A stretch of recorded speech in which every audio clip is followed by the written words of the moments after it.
আসসালামু আলাইকুম, সবাই কেমন আছেন? নিশ্চয়ই সবাই ভালো আছেন। চলে আসলাম নতুন আরেকটা রেসিপি নিয়ে। আজকে বানাবো মিষ্টি কুমড়া দিয়ে পুঁই শাকের একটা তরকারি, যে তরকারিটা অনেক বেশি ফ্লেভারফুল, অনেক বেশি টেস্টি হয়ে থাকে। তো আজকে আমি এই তরকারিটা রান্না করার ক্ষেত্রে গুঁড়া চিংড়ি ইউজ করব।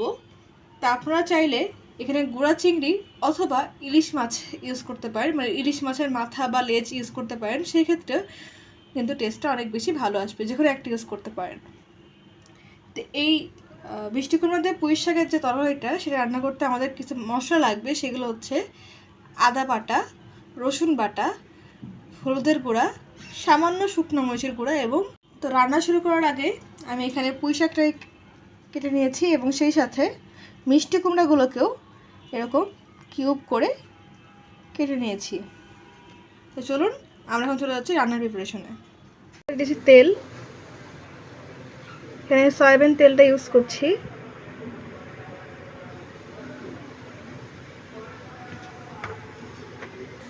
এখন দিয়ে দিচ্ছি পেঁয়াজ কুচি,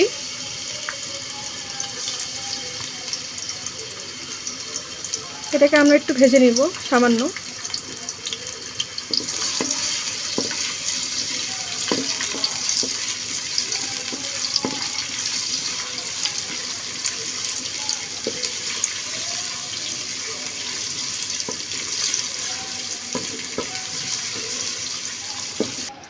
তো এখানে আমরা দুইটা বাটা মশলা নিয়েছি। এখানে আছে রসুন বাটা হাফ টেবিল চামচ এবং আদা বাটা 1 চা চামচ। তো এই যে আমাদের পেঁয়াজগুলো হালকা ভাজা হয়েছে, এখন আমরা বাটা মশলাগুলো দিয়ে দিচ্ছি, আদা বাটা এবং রসুন বাটা।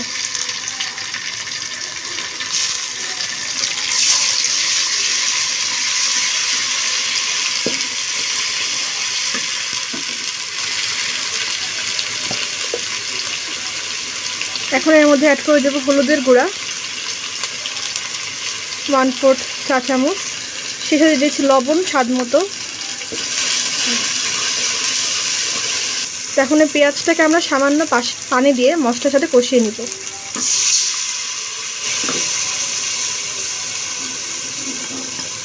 দিয়ে দিচ্ছি শুকনো মরিচের গুঁড়া,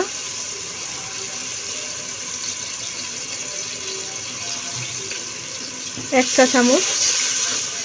যে যেরকম ঝাল খান সে আন্দাজ করে নেবেন। তো এখানে আমি শুকনো মরিচটা ইউজ করছি, যারা কাঁচামরিচ খেতে চান তারা কাঁচামরিচটা অ্যাড করতে পারেন ঝালের জন্য।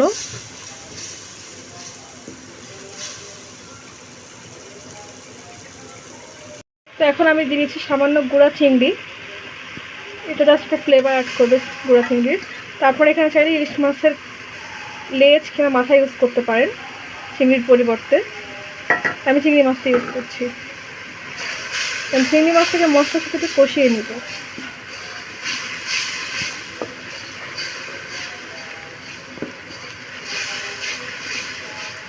কষিয়ে নিয়েছি 2 মিনিট। এখন দিয়ে দিচ্ছি শাক, দিয়ে দিচ্ছি।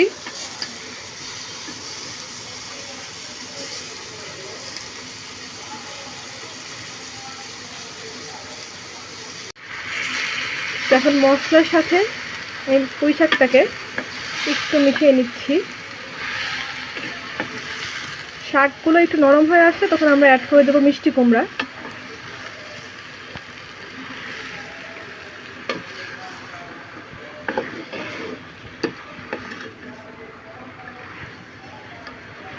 দিচ্ছি, নরম হয়ে যাওয়া পর্যন্ত ওয়েট করব।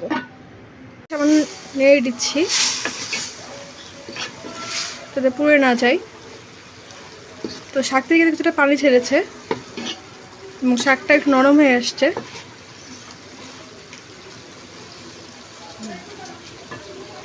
তো এই মুহূর্তে অ্যাড করে দিচ্ছি মিষ্টি কুমড়া।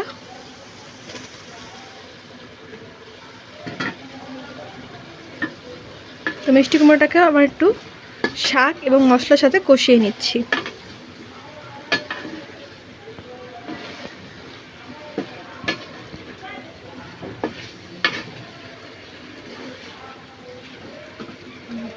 ঢেকে দিচ্ছি সিদ্ধ হয়ে যাওয়া পর্যন্ত।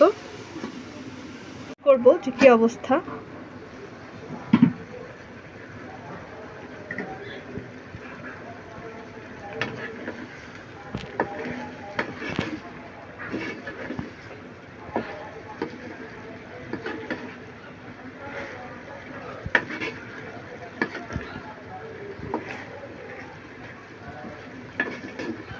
আমি এটাকে কষিয়ে নিচ্ছি, পানি শুকিয়ে যাওয়া পর্যন্ত কষিয়ে নিব। তারপর আমরা এর মধ্যে পানি অ্যাড করে দেব।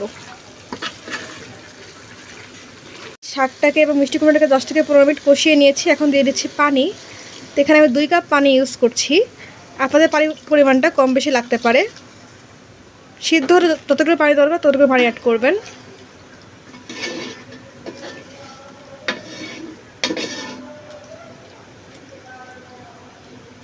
তো এখন এটাকে ঢেকে দিব।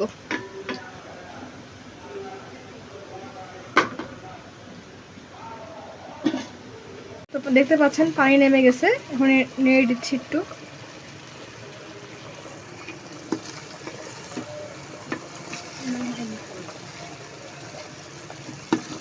তখন এটাকে আমি নামিয়ে নিচ্ছি।